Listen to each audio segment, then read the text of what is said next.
Hi, it's me again with Corel tips and tricks. I've done plenty of videos on the Polygon tool and making shapes when you take the shape tool and you can change things, whatever you want to do.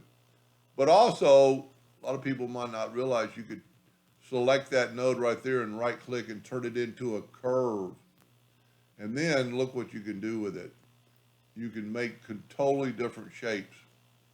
Uh, no matter which handle you take, it will work. Of course, only one of them is a curve, so you have to go to that one, but you can make total, I mean, that's a pretty cool flower right there.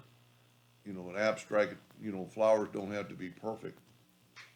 So think about that next time you're using the Polygon tool to right click and turn one of them into a curve. And then you can do completely different things.